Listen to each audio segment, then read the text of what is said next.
performance piece you showed us, I have no idea what, probably not the single artist, but some group meant by that. But I wanted to look at it and think about it and come back and look at it next week and think about it. And there, I might see something in that picture capturing what had to be a performance piece. Because you couldn't preserve that in blood, etc. You can't put the people in formaldehyde like the shark. Even if the artist really was vividly trying to be blasphemous, there is no such God. That performance piece, and even just a picture of it now, it intrigues me. And I may see something in it that the artist didn't intend in any way. In fact, tell me, what do you know about what they said when they did this, or were they really cryptic and they refused to say anything? They just did it and said,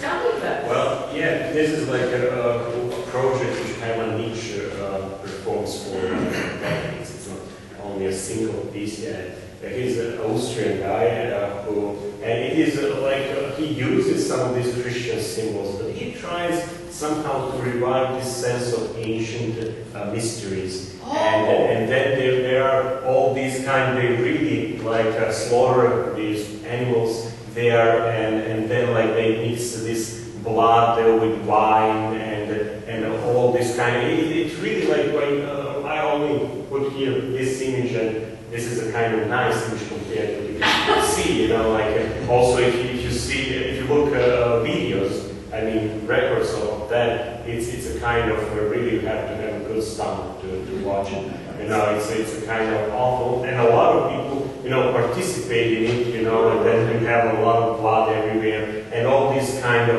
surreal atmosphere that resembles in his interpretation of this Dionysius kind of mysteries and so on. So it is definitely not actually I met him once in Germany, and I invited him also to come to Belgrade to give a talk and so on. And his talks he's a very nice guy, old and so on. He's a kind of, but always his talks and all these images always provoke kind of questions, why are you doing, it's totally not, a human way of treating, for example, these animals, just to make some sort of work of art. You have all this bunch of ethical issues, but this is a kind of, his appropriation of one ancient topic in a medium of performance. And then all these Christian symbols, there are a lot, and not only Christians, it's a kind of,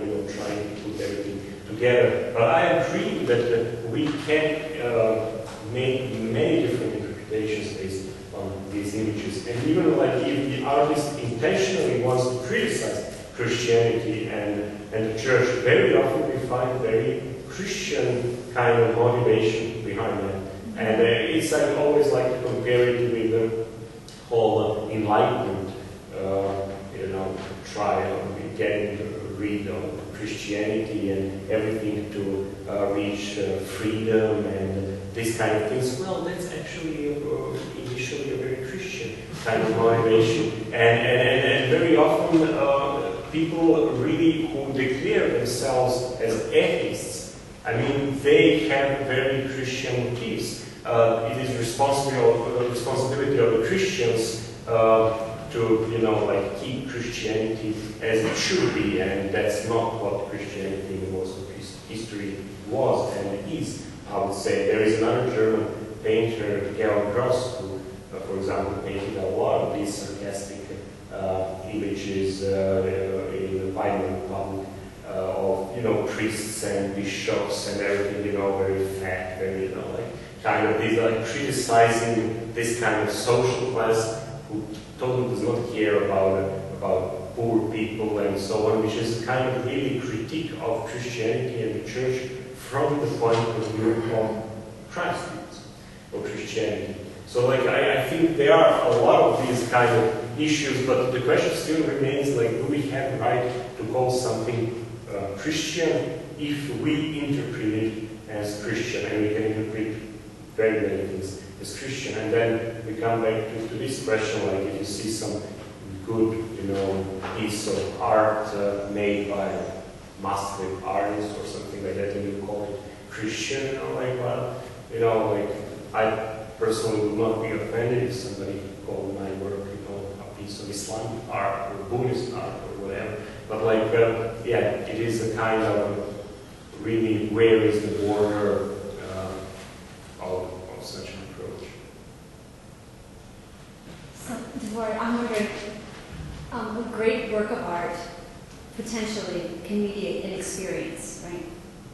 This is an experience that we're hearing right now, and icons, as I have read, potentially mediate an experience of eternity or the inspiration that comes through the artist and the work, kingdom of God, etc. So what I'm wondering about, since that establishes a relationship between the work and the beholder, what of the borders of the beholder? What kind of borders do you see in us when we approach the art? Well, I'm not sure I quite understood the question. In terms of how much access we have to it, or exposure of the context, or our lenses with which we approach the different art, what of our own You mean constructive generally, borders? you're asking like generally this relation between beholder and, let's say, religious images. Okay, for one example, yeah. Well, again, there are many possible ways to look at this issue. I intentionally paid more attention in this presentation to icons because I think due to these formal elements, irrespective of the question, like is it the original product of Byzantine icons or Byzantine art or not, but these formal elements with all this inverse perspective and the context and so on, they actually compel the viewer, and if we want to get their message, to get out of his or her isolation and basically to enter this kind of interaction with the image and the prototype, which is more important. So like this image is a kind of, you always say it's kind of a really maybe the first interface, but in the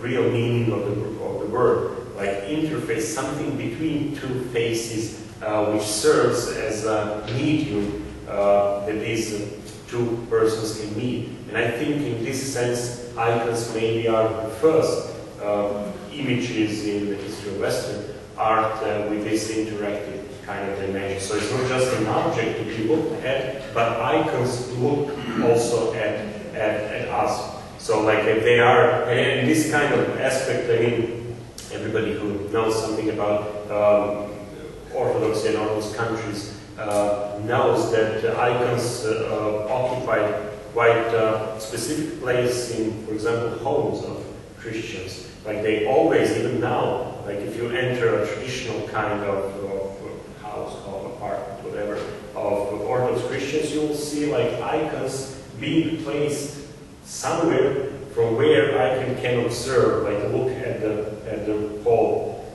space in front of it.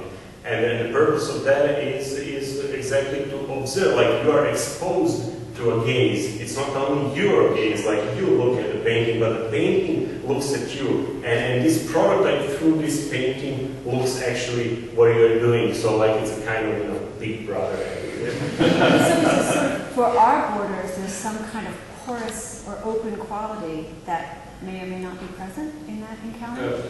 There's some some holes through the borders, or some kind of openness in our own borders. Yeah, this openness. I insisted here on this kind of border, and crossing the border and I try to compare it with this personal way of existence in individual. Of course, we all have like these borders, but it is precisely in this crossing the border